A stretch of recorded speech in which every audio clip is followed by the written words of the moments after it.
talking about marriage. Woo! So My favorite subject. Yeah, I really enjoy talking about it as well. So the gist of this is I found an article with 12 things in it for couples who've been married for a long time. And we are on point number 7. And so point number 7 is one that I probably won't talk about that much. I feel like the world emphasizes this point more than is probably necessary, but I do think there is some validation in it to discuss it just for a minute. Number 7, do you still make an effort with your appearance?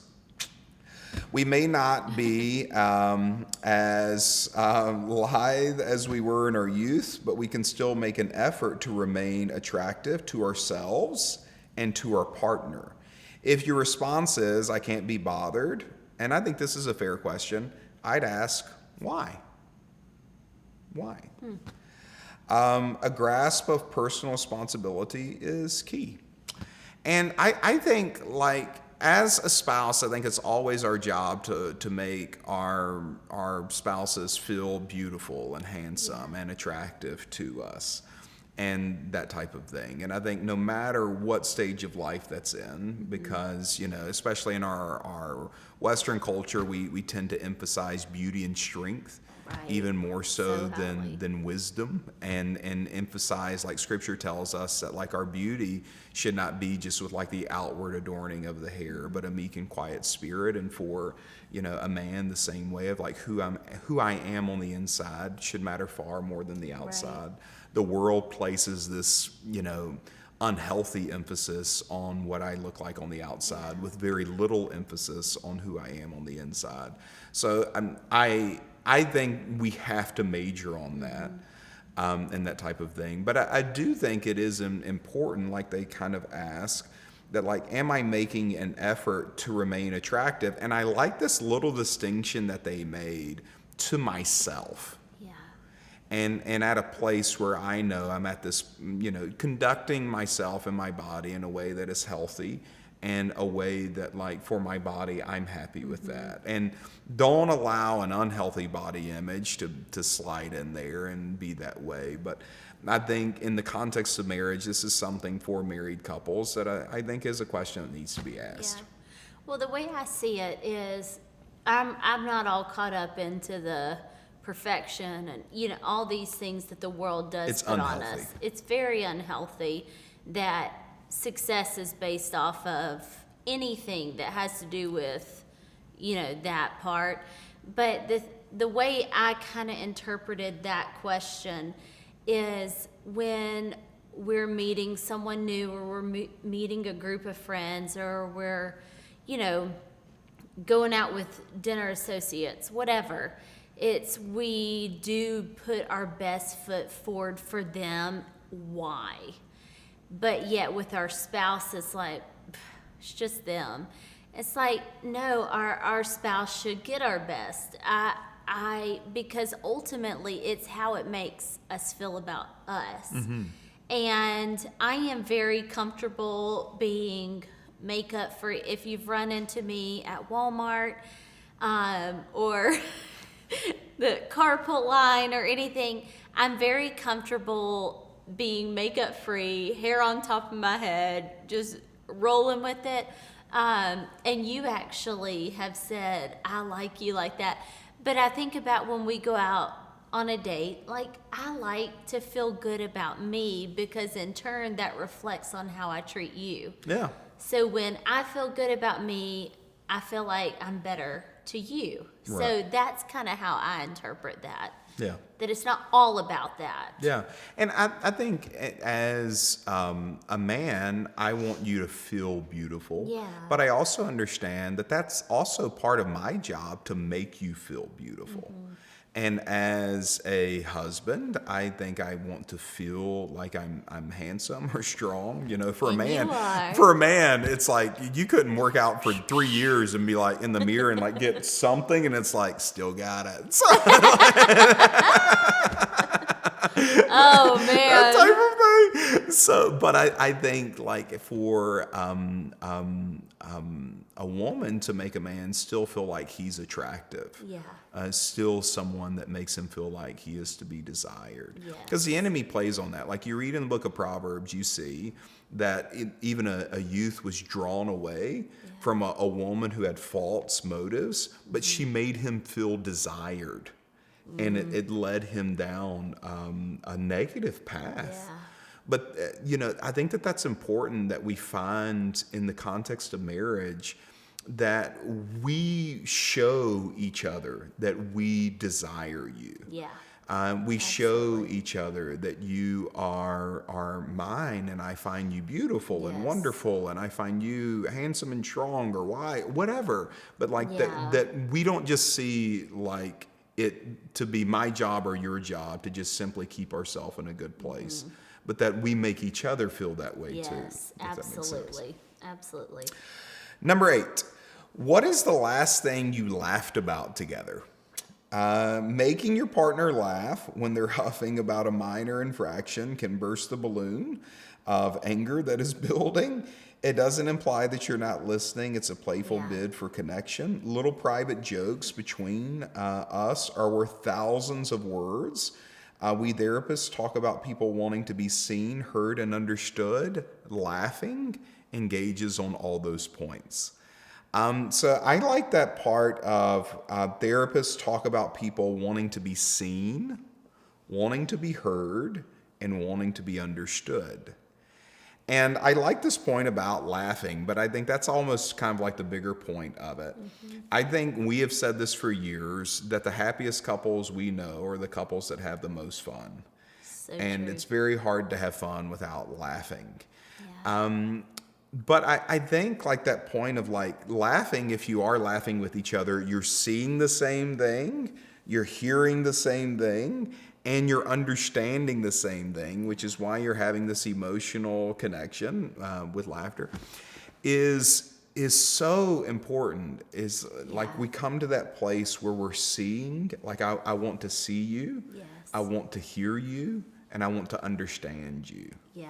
Well, to that point, it immediately made me think of one time we were hanging out with another couple. So it's the 4 of us.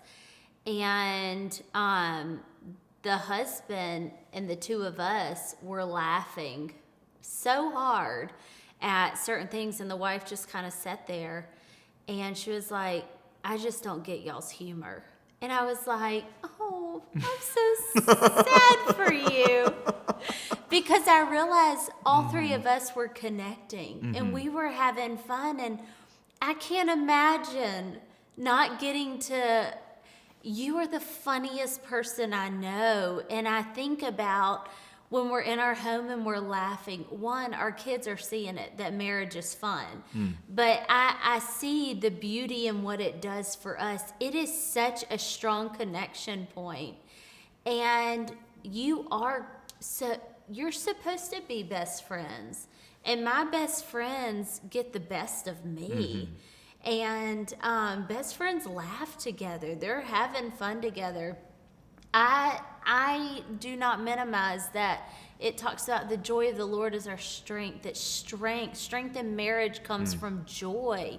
And joy, we know that joyfulness, has a range of what that looks like, but laughter would fall right under joy. Like that is a part of it. And for our marriage, there is so much strength that comes from laughing together.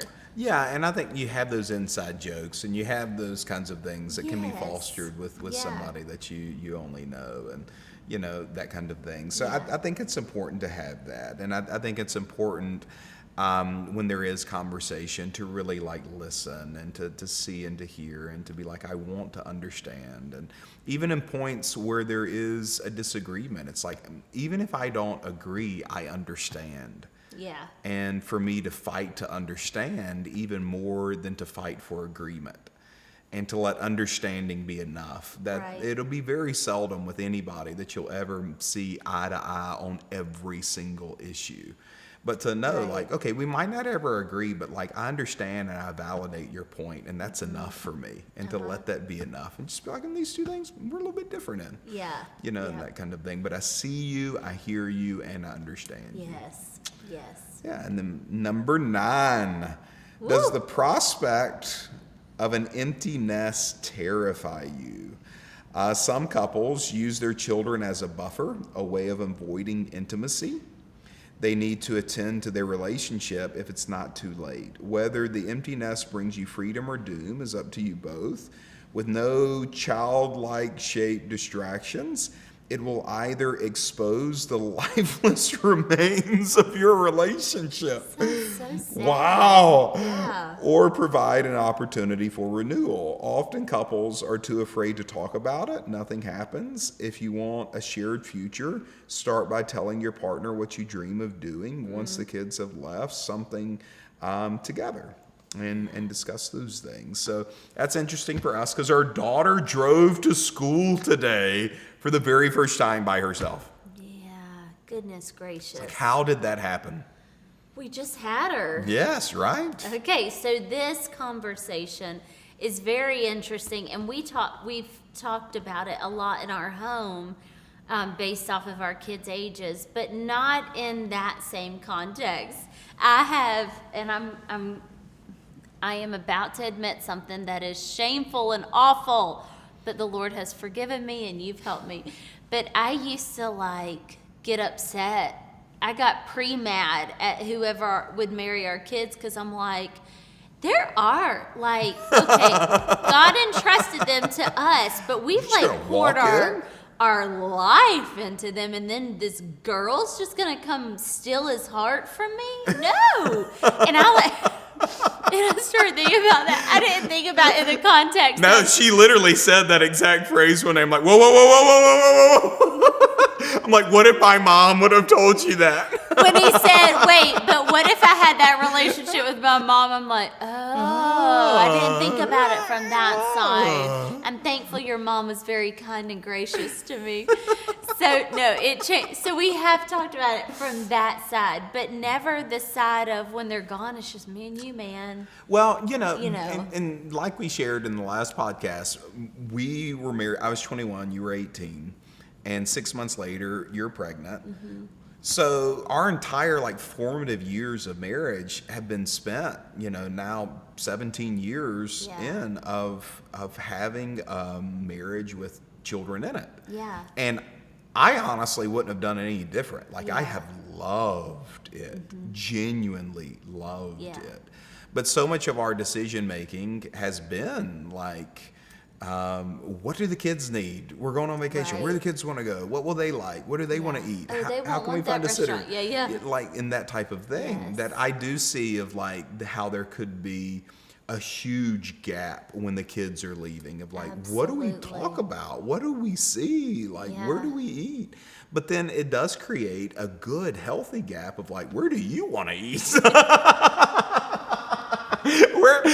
What, I have free money I can spend on myself. I can have know we nicer make shoes than money. my son. Like all these types of things that, It's true. It's all how you see it. It is all how you see Yeah. it. But I do think for so many couples, their life is so, and we're seeing this now with so many people our age, is their life revolves around so much as the kids that they do know what my child wants, what my child Yeah, needs, that's where my child wants to go, the emotional state of my child, the physical state of my child, that we don't know near the same amount about our spouse. Yeah. What do they want? Where do they want to go? What do they want for Christmas? Where do they want to eat? What do they not like? What's their emotional state? What's their Yeah. physical state? That type of thing. Yeah. And we begin to live far more for the children than we do for each other. I never will forget this. One thing my dad would tell me often, he's like, if I don't teach you anything else, I'm going to teach you how to be a good husband. He's like, I don't know how to do a lot. And it's like a lot of times I'd like watch my dad and I'm like, I can't ever remember ever throwing a ball with my father. And people would hear that and be like, what kind of dad was that? Genuinely, though, I can never remember throwing a ball with my father. He wasn't athletic. He didn't feel like he could do a good job with it, so he just didn't. My uncle taught me how to hunt and fish and, that kind of thing. My dad, he just wasn't into it. He just didn't know what to do. There's one thing, though, that he constantly put in front of me. He's like, I'm going to teach you how to be a good husband. I'm going to show you how to treat a woman. Because he said, you're only going to be in my house maximum 18 years. After that, you're going to have to find a job and get out. Like that type of thing. But I will live with this woman forever. Yeah. And the greatest gift I can show you is how to be a good husband for the woman that God will give you one day. Yes. And there's a lot of truth to that, of like prioritizing marriage even before the children. Absolutely. That if the children can see a healthy marriage, it's greater than any other thing you can do for them other than introduce them to Christ. Goodness, and watching a father and a mother interact in a way that is healthy is a gift to them, and it's greater than an Xbox for Christmas, and something that they'll carry with them a lot longer than a new pair of Jordans. Gosh, that's so true. Now, I think connecting with your spouse over your kids, like you and I connect, talk about the highs and lows, the strengths, the weaknesses of our kids together, that's a connection point. But then having a life outside of just the kids. Yeah. Because we do have a limited time with our kids, and then we are with our spouse for the rest of our life. That why would we put all of our eggs in the kid basket, and then when all those eggs hatch and they're running away like with they other do, people? No, I'm gonna do so good. You're gonna do great. Future daughter-in-law and That's right. son-in-law, if you're watching, I love you already. No, but truly, like having that bond already built, that we have not created two different lives. I haven't been following the kids, or he hasn't been following the kids, and then we're two totally different paths. Well, and here's something I would ask: how much of your conversation with your spouse is about your kids? Compared to how much of your conversation with your spouse is about them. Yeah. Something you did early on in our marriage is we were on a date. It was a nice date. You had taken me to a nice restaurant this night. We had young kids, and I started talking about the kids because they're everything, in my That's life. your world. Yes. And so kindly, but it marked me. Said, can we please just not talk about the kids tonight while at dinner? And I so respected that. One, it shows me he wants me. Like, he wants to connect with me, and he wants me to connect with him. But it's building that life outside of just being parents. Yeah, and it's healthy for you, because you may be thinking like, well, my life is the kids, so it's like, that's what I'm going to talk about. But you're not always going to have your kids. Your kids are going to grow up. And so you need dreams, you need desires, you need, to know, what do you want to do in your career? What are your hopes and dreams outside of just raising a child? Like, what are the things that you're moving towards? Does your spouse know that? Are they interested in that? Are they coming along that journey? So it is even that process of discovering you. What equals fun to you? Yeah. Do you know? Outside of just being with the kids. Your kids aren't going to be there in your household forever. What equals fun for you? What equals rest? What equals life? What equals dreaming? Like going on a journey together as a couple to discuss those things, whether it's learning to cook together, or like last year, learning how to cook together, riding bicycles together, taking walks together. Like all of those things are things that you can do outside of just having, conversations with kids or about kids and that type of thing. And so anyway, I think that's a very healthy thing to watch and navigate. Absolutely. Yeah. Good job, sir. Oh, likewise. Good tips and tricks. Tips and tricks. Boots and cats and boots and cats and boots and cats. Tips and tricks. Everyone else loves that. Loves a beat. We love you guys. We will see you next time. Goodbye. Bye.